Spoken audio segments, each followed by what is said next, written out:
नमस्कार, news India देख रहे हैं आप। मैं हूं कंदन जमैर और हम आपको सीधे दिखाते हैं ग्राउंड जीरो के हीरोज।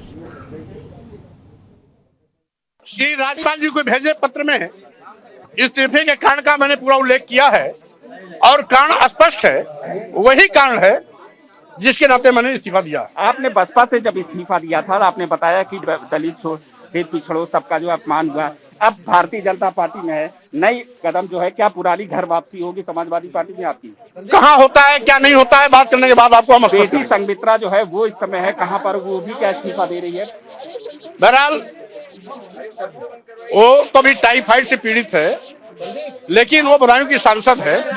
उसका क्या निर्णय होगा क्या नहीं होगा, उसका निर्णय उसके विवेक पर है।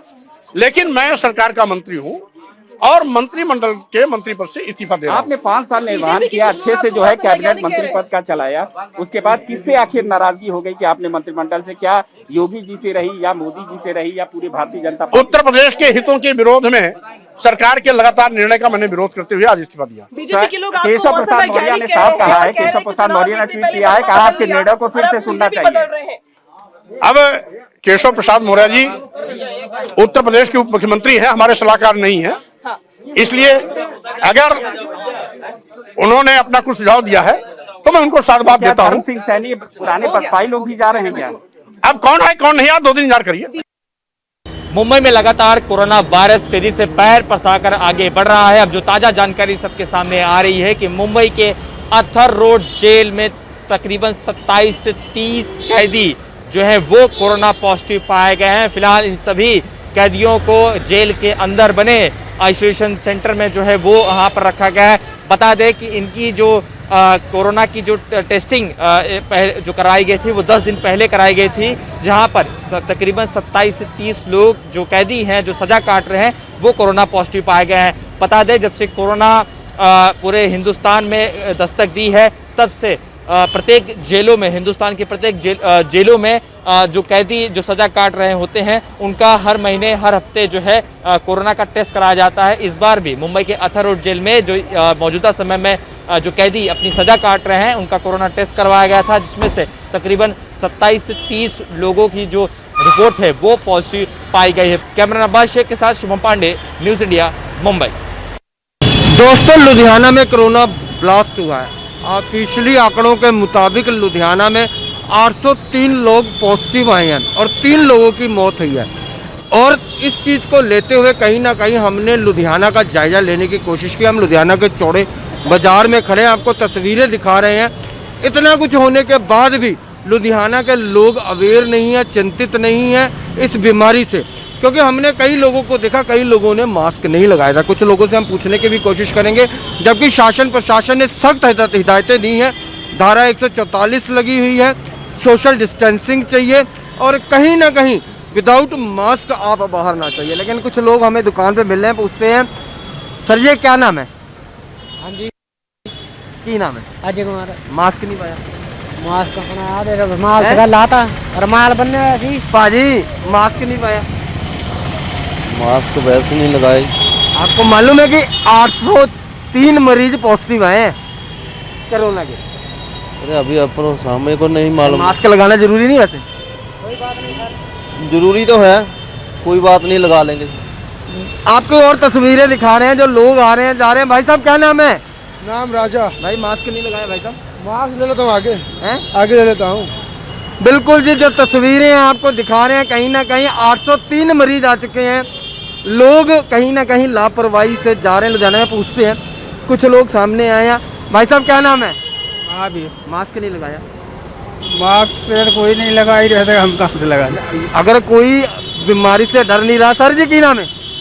सर जी बिल्कुल जी, तस्वीरें आपको दिखा रहे हैं लुधियाना की। लोग इस बीमारी लोग, सर क्या नाम है? क्या नाम है? नाम ही है नहीं मेरा। नाम नहीं है, मास्क लगाया नहीं। बिल्कुल जी, लुधियाना के लोग कहीं ना कहीं लापरवाही से है, क्योंकि 803 मरीज आ चुके हैं। ना सोशल डिस्टेंसिंग कहीं हमें देखने को मिल रही है, कहीं ना कहीं लोग मास्क नहीं लगा रहे हैं और ये आंकड़ा दिन व दिन प्रतिदिन पंजाब में बढ़ रहा है। लुधियाना से न्यूज इंडिया के लिए अरविंदर सराना की यह विशेष रिपोर्ट। बॉलीवुड के बादशाह यानी शाहरुख खान के बंगले मन्नत को उड़ाने की धमकी देने वाला आदमी गिरफ्तार हो गया है। पुलिस ने आरोपी को मध्य प्रदेश के जबलपुर से गिरफ्तार किया है। आपको दिखाना चाहेंगे, ये वही मन्नत है जिसे उड़ाने की धमकी लगातार इस शख्स द्वारा दिया जा रहा था। इस आदमी का नाम जितेश ठाकुर है, जिसने 6 जनवरी 2022 को महाराष्ट्र पुलिस कंट्रोल रूम में फोन कर बताया था कि वो शाहरुख खान के बंगले को बम से उड़ा देगा। इसमें उसने शाहरुख के बंगले समेत मुंबई के विभिन्न स्थानों में आतंकी हमले और बम ब्लास्ट करने की धमकी दी थी। इसमें Kurla railway terminus, Chhatrapati Shivaji Maharaj terminus, Shahrukh Khan का बंगला और खार में एक गुरुद्वारा शामिल था। जब मुंबई की पुलिस ने मोबाइल नंबर ट्रेस किया तो वह मध्य प्रदेश के जबलपुर का निकला। मुंबई पुलिस ने जितेश ठाकुर को गिरफ्तार करने में मध्य प्रदेश पुलिस की मदद मांगी। मध्य प्रदेश पुलिस ने इसको गिरफ्तार कर उसके खिलाफ मामला दर्ज कर लिया है। वहीं जब न्यूज़ इंडिया ने मुंबई पुलिस के पीआरओ और पुलिस अधिकारियों से बात करना चाहा तो उन्होंने इस मामले में कुछ भी कहने से मना कर दिया। वीडियो जर्नलिस्ट बबलू राउत के साथ प्रेमलता मौर्य, न्यूज़ इंडिया, मुंबई। देश की सबसे मशहूर गायिका लता मंगेशकर की कोरोना रिपोर्ट पॉजिटिव पाए जाने के बाद उन्हें मुंबई के इसी ब्रीच कैंडी अस्पताल में जो है फिलहाल भर्ती कराया गया है। लेकिन जो अब जानकारी ताज़ा सामने आ रही है कि लता मंगेशकर की तबीयत शनिवार की आधी रात तकरीबन 2 बजे ही खराब हुई थी, जिसके बाद उन्हें यहाँ पर लाया था। यानी कुल मिलाकर आज जो है 2 दिन बीत चुके हैं और अभी भी उनका यहाँ पर इसी अस्पताल में फिलहाल उपचार चल रहा है। जो जानकारी सामने ये भी आ रही है कि शनिवार की रात को तकरीबन 2 बजे के आसपास उनकी थोड़ी सी तबीयत खराब हुई। इसके बाद उनके परिजनों ने, उनके घर वालों ने उन्हें यहाँ पर लेके आया और उन्हें एडमिट करा, जिसके बाद उनकी कोरोना की जांच की गई और उस दौरान उनकी जो रिपोर्ट आई थी वो पॉजिटिव आए थे। लेकिन उनके अंदर जो कोरोना के सिम्टम थे वो हल्के लक्षण वाले थे। ज़्यादा जो सिम्टम होते हैं वो थोड़े से हल्के लक्षण थे, जिसके बाद अब जो डॉक्टर हैं उनका उपचार कर रहे हैं। फिलहाल उन्हें जो है आईसीयू में जो है वो एडमिट किया गया है और उनका उपचार किया जाए। जो जानकारी सामने मिल के आ रही है कि जल्द ही वो ठीक हो सकती हैं और अपने घर लौट जाएंगे। कैमरा बादशाह के साथ शुभम पांडे, न्यूज़ इंडिया, मुंबई। देश की राजधानी दिल्ली के अंदर अब जैसे जैसे कोरोना बढ़ रहा है तो पाबंदियां भी जो हैं वो बढ़ती जा रही हैं। दिल्ली के अंदर तमाम जो रेस्टोरेंट हैं उनको अब पूरी तरीके से बंद कर दिया गया है। केवल आप ऑनलाइन और टेक अवे वहाँ से करवा सकते हैं। इस वक्त हम कनॉट प्लेस के घूमर रेस्टोरेंट में हैं और यहाँ पर भी जो तमाम गाइडलाइंस हैं उनको फॉलो किया गया है और जो रेस्टोरेंट के को जो है फिजिकली रूप से पूरी तरीके से बंद किया गया है। आखिर क्या सोचते हैं रेस्टोरेंट के अंदर जो लोग हैं, उनसे बातचीत करते हैं। पहला सवाल, आखिर अभी सरकार ने फैसला लिया है कि फिजिकली रूप से रेस्टोरेंट को बंद किया गया है, केवल आप यहाँ से पैकिंग करा सकते हैं या ऑनलाइन, इस फैसले को कैसे देख रहे हैं? सर, इस फैसले को तो हम तो क्या देखें, बाकी टेक अवे तो हमारा चल नहीं पाता है, इसलिए हम इसको क्लोज कर रहे हैं रेस्टोरेंट को। बट और हमारे गेवर जी से पूछ लो। अच्छा, आप बताइए सर, क्योंकि कोरोना के जो मामले बढ़ रहे हैं उसको देखते हुए सरकार ने फैसला लिया है कि रेस्टोरेंट को अब बंद किया जाएगा, केवल आप टेक अवे या पैकिंग करा सकते हैं। इस फैसले को कैसे देखते हैं? नहीं, टेक अवे का सही है सिस्टम, पर हमारा टेक अवे का ज़्यादा आता नहीं है, रिस्पॉन्स नहीं है। तो टेक अवे से क्या इतना बड़ा खर्चा थोड़ी चल पाएगा टेक अवे से, तो फिर इससे तो अच्छा है कि क्लोज ही कर दे, यही रहेगा। तो आप लोग क्लोज ही करेंगे? और क्या करें, और कोई है ही नहीं और ऑप्शन नहीं दूसरा। लेकिन आपको लगता है कि जिस तरीके के मामले बढ़ रहे हैं कोरोना के, ऐसे फैसले लेने से क्या कोरोना पर लगाम लग पाएगी?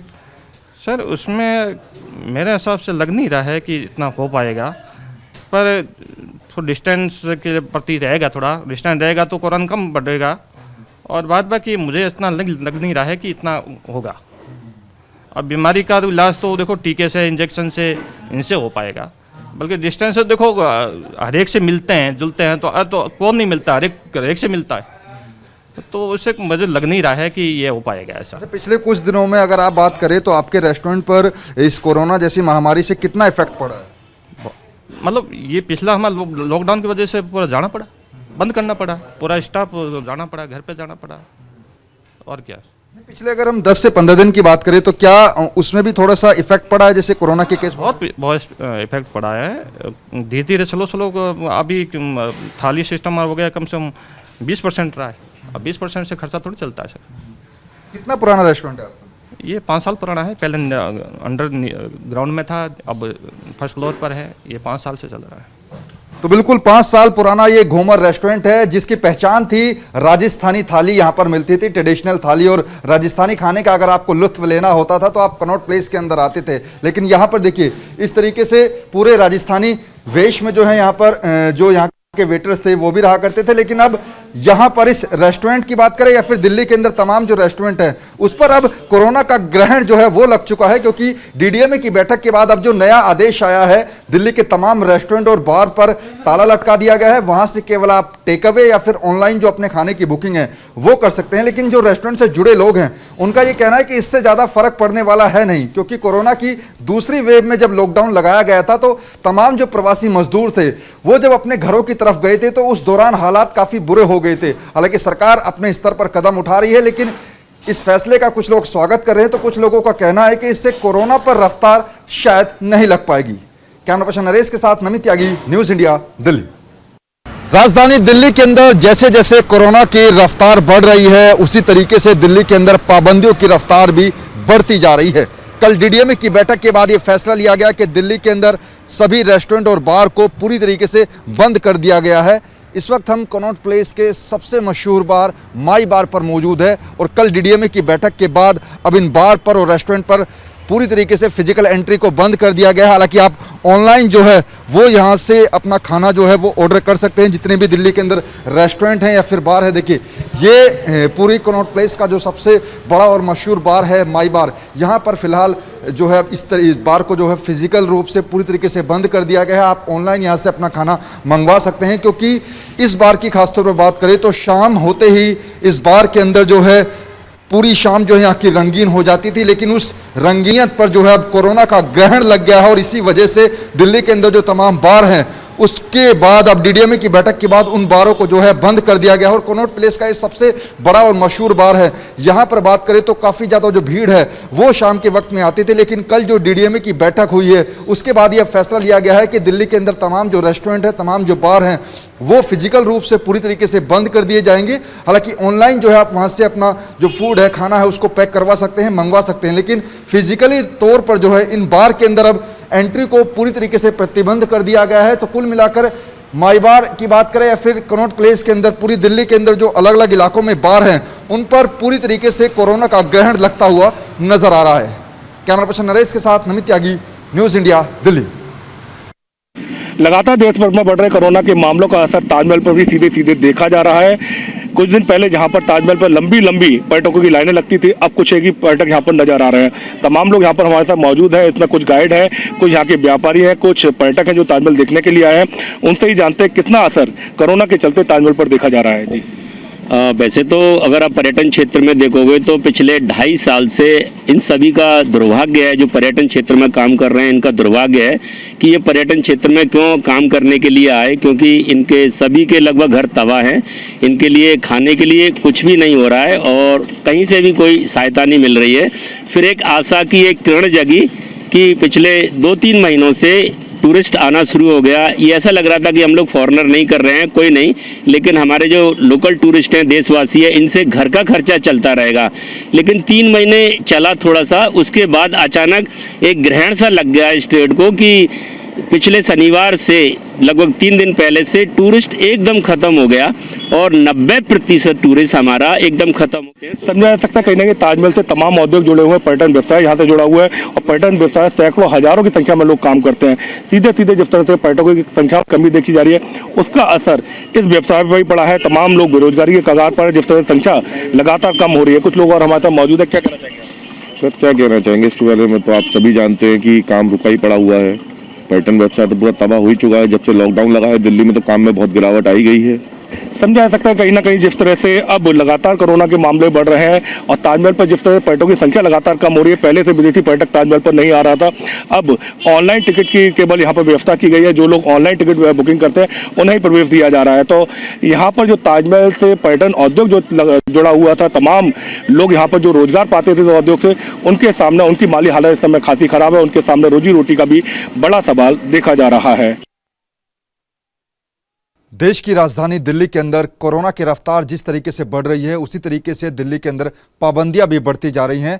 पिछले 24 घंटे की बात करें तो 19,000 से ज़्यादा नए केस जो हैं वो दिल्ली के अंदर दर्ज किए गए हैं। बातचीत करने के लिए हमारे साथ एलएनजेपी के अंदर सीनियर डॉक्टर रितु सक्सेना जी हैं। रितु जी, पहला सवाल, पिछले 24 घंटे में अकॉर्डिंग टू संडे की बात करें तो थोड़े केसेस जरूर कम आए हैं, लेकिन पॉजिटिविटी जो रेट है वो 25% पर पहुंच गया, कैसे देखते हैं? एक्चुअली देखिए, क्योंकि सैटरडे संडे गवर्नमेंट ने रिस्ट्रिक्शंस लगा रखे थे, वीकेंड कर्फ्यू था, इसलिए लोग घर से बाहर नहीं निकले। हो सकता है टेस्टिंग कम हुई हो, this is one of the reasons. लेकिन डेफिनेटली पॉजिटिविटी रेट तो बढ़ रहा है हमारा, और 25% अगर पॉजिटिविटी रेट है तो हमें ये मान के चलना चाहिए कि हो सकता है कि इससे भी ज़्यादा लोग पॉजिटिव हों, क्योंकि कई लोग टेस्ट नहीं करा रहे हैं और कई लोग एसिम्टोमेटिक हैं जिन्हें पता ही नहीं कि कुछ हुआ है। तो डेफिनेटली पॉजिटिविटी रेट अभी काफ़ी हाई है। मैम, जैसे जैसे कोरोना बढ़ रहा है तो पाबंदियां भी बढ़ रही हैं। आज से सभी प्राइवेट ऑफिसेज जो हैं वो बंद कर दिए गए हैं, बार और रेस्टोरेंट को बंद कर दिया गया है। आपको लगता है कि सरकार ने जो पाबंदियां लगाई हैं ये कोरोना की रफ्तार पर लगाम लगा सकेंगी? देखिए, बिल्कुल, क्योंकि गवर्नमेंट स्टेप बाय स्टेप आगे बढ़ रही है, तो डेफिनेटली एक ये अच्छा मूव है, क्योंकि और कोई तरीका नहीं है कंट्रोल करने का। एक ही तरीका है कि लोग घर से बाहर ना निकलें, लोग आपस में सोशलाइज ना करें। यही एक कारण है कि जिसकी वजह से पॉजिटिविटी रेट बहुत ज़्यादा है। तो लोग अगर घर से बाहर कम निकलेंगे तो डेफिनेटली, और अगर प्रॉपर सोशल डिस्टेंसिंग, मास्क वगैरह लगाएंगे, तो यही एक तरीका है जिससे हम इसे थोड़ा कंट्रोल कर सकते हैं। रुक तो नहीं सकता ये, लेकिन कंट्रोल हो सकता है। तो कंट्रोल अगर रहेगा तो डेफिनेटली हम इसको इस पेशेंट्स को जो है हम हैंडल करने में सफल रहेंगे। अदरवाइज़ एकदम से पेशेंट्स का वर्कलोड बहुत बढ़ जाएगा और उनको हैंडल करना डिफिकल्ट हो जाएगा। तो बिल्कुल डॉक्टर रितु ने बताया कि लोगों को पैनिक होने की ज़रूरत नहीं है, बल्कि सावधानी अपनाने की ज़रूरत है, क्योंकि जिस तरह से जो मामले तो ज़्यादातर बढ़ रहे हैं, लेकिन लोगों के अंदर जो लक्षण हैं वो काफ़ी कम देखे जा रहे हैं और जो सिम्टम्स है वो काफ़ी कम है। और यही वजह है कि अभी भी जो दिल्ली के अस्पताल हैं वहाँ पर इतने ज़्यादा पेशेंट एडमिट नहीं है। ज़्यादातर लोगों ने खुद को होम आइसोलेट किया है। तो आखिर अगर आप सावधानी बरतेंगे, लापरवाही को छोड़ेंगे, मास्क पहनेंगे, हैंड सैनिटाइज करेंगे, तो जाहिर तौर पर देश जो है कोरोना को मात दे सकता है। कैमरा पर्सन नरेश के साथ नमित त्यागी, न्यूज़ इंडिया, दिल्ली। हमारे साथ बात करने के लिए केंद्रीय मंत्री हरदीप सिंह पुरी जी हैं। लगातार पंजाब से लोग ज्वाइन करते हैं, किस तरीके से देखते हैं इसको विधानसभा के जोड़कर? देखिए, पंजाब के लोग और स्टेट्स के लोग पिछले कुछ महीनों से, जब से चुनाव के बारे थोड़ी गर्मी शुरू हुई है, हमें आके ज्वाइन कर रहे हैं। ये सिर्फ पंजाब की बात नहीं है।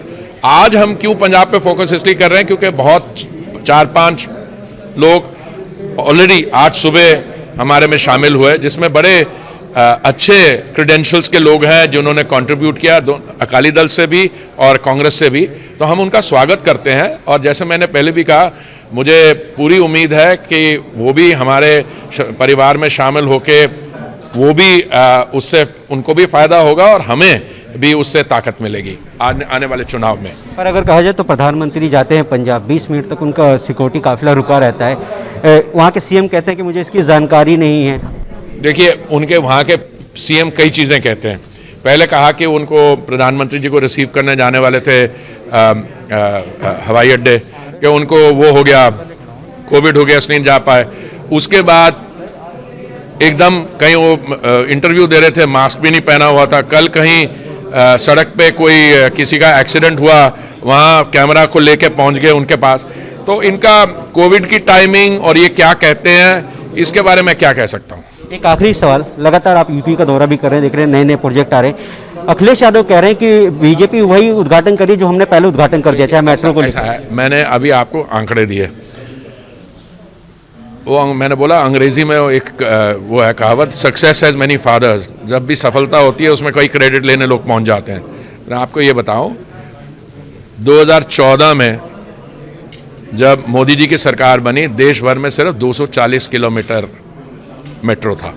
आज 765 किलोमीटर है और 1040 किलोमीटर पे और काम हो रहा है। दूसरी चीज़, वो जो जिस मेट्रो की बात कर रहे हैं, उन्होंने ट्रायल रन करवाया था 2 साल लगा के। वो ट्रायल रन एक तरफ है, हमने उसको इम्प्लीमेंट कर दिया। जब मैं मंत्रिमंडल में पहली बार शामिल हुआ था, उस समय लखनऊ पहला मेट्रो लाइन था 3 सितंबर। उस समय भी बोला था ये तो हमने किया था। अरे भैया, आपने ट्रायल रन किया था, शुरू हमने इम्प्लीमेंट हमने करवाया। तो ये थे केंद्रीय मंत्री हरदीप सिंह पुरी, जिन्होंने कहा कि करने और कथनी और करने में फ़र्क होता है। उन्होंने सिर्फ ट्रायल किया था, हम उसे चालू करके दे रहे हैं। कैमरामैन मनीष के साथ दीपक चौबे, न्यूज़ इंडिया, दिल्ली। हम खड़े हैं रोहतक स्थित पंडित बीडी शर्मा पीजीआईएमएस में। ये हरियाणा का सबसे बड़ा पीजीआई है यहाँ लगभग 2200 बेड हैं मरीजों के लिए। कोरोना की क्या स्थिति है, क्या कंट्रोल में है, यहाँ बताया गया है कि पिछले एक हफ्ते में यहाँ सैकड़ों जो है हेल्थ केयर वर्कर पॉजिटिव हो चुके हैं। इतनी बड़ी संख्या में हेल्थ केयर वर्कर पॉजिटिव होने के बाद यहाँ मरीजों को कैसे संभाला जा रहा है, ये जानने के लिए आज हमारे साथ हैं यहाँ प्रोफेसर इंचार्ज कोविड-19 कंट्रोल रूम के इंचार्ज डॉक्टर वरुण। उनसे जानना चाहेंगे कि वास्तविक स्थिति क्या है, क्या यहाँ कंट्रोल में है, कोरोना कितना फैल गया है और लोगों को क्या करना चाहिए, ये जानना चाहेंगे। डॉक्टर वरुण इधर आ जाइए थोड़ा सा। डॉक्टर वरुण, क्या स्थिति है पहले तो ये बताइए। हमारे पास इस समय 24 मरीज भर्ती हैं, जिनमें से 3 लोग ऑक्सीजन और वेंटिलेटर पर हैं। 21 लोग सामान्य हैं, जिसमें 5 गर्भवती माताएं भी हैं। स्थिति चिंताजनक इस तरह से है कि उनका इलाज करने वाले डॉक्टर्स वो बहुत तेज गति से पॉजिटिव आ रहे हैं। अब तक हमारे पिछले 6 दिनों में 176 हेल्थ केयर वर्कर पॉजिटिव आ गए हैं, जिसमें से 61 डॉक्टर हैं। और इसीलिए हमने ओपीडी सेवाएं बंद करी हैं, बच्चों को हॉस्टल से जाने को कहा है और इसके साथ साथ हमने कोविड के लिए हमारा ट्रॉमा सेंटर जो सेकेंड फेज़ में था वो खोल दिया है। और इसके साथ अगर संख्या बढ़ी तो हमारे पास 920 ऑक्सीजन बेड और 200 से ज़्यादा आईसीयू बेड हमने रिजर्व कर रखे हैं, जो किसी भी स्थिति से निपटने के लिए तैयार हैं। ये थे डॉक्टर वरुण अरोड़ा, जो प्रोफेसर इंचार्ज हैं कोविड-19 जो कंट्रोल रूम यहाँ पंडित बीडी शर्मा पीजीआईएमएस रोहतक में बनाया गया है, उसके इंचार्ज हैं। इनका साफ तौर पर कहना है कि जिस तरह से बड़ी संख्या में यहाँ डॉक्टर, नर्सेज और पैरामेडिकल स्टाफ जो पॉजिटिव आ रहा है, तो यहाँ स्वास्थ्य सेवाओं पर काफ़ी असर पड़ रहा है। लेकिन इनके साथ साथ ये भी कहना है कि बहरहाल इन्होंने स्थिति को कंट्रोल में किया हुआ है, लेकिन आने वाले दिनों में अगर और अधिक ज़्यादा डॉक्टर पॉजिटिव हो जाते हैं, स्टाफ पॉजिटिव हो जाता है, तो इनके लिए मुश्किल हो जाएगी। बहरहाल ये देखना होगा कि इस क्षेत्र में किस तरह से कोरोना क्या रुख लेता है। यह पेशेंट अभी काफ़ी कम एडमिट हैं, लेकिन आने वाले दिनों में इन्होंने लोगों को सचेत रहने को कहा है ताकि ज़्यादा ना फैले और ऐसा ना हो कि इनसे स्थिति कंट्रोल में ना हो, स्थिति इनके कंट्रोल से बाहर हो जाए, तो लोग जागरूक रहें। कैमरामैन परविंद्र कौशिक के साथ रोहतक पंडित बीडी शर्मा पीजीआईएमएस से न्यूज़।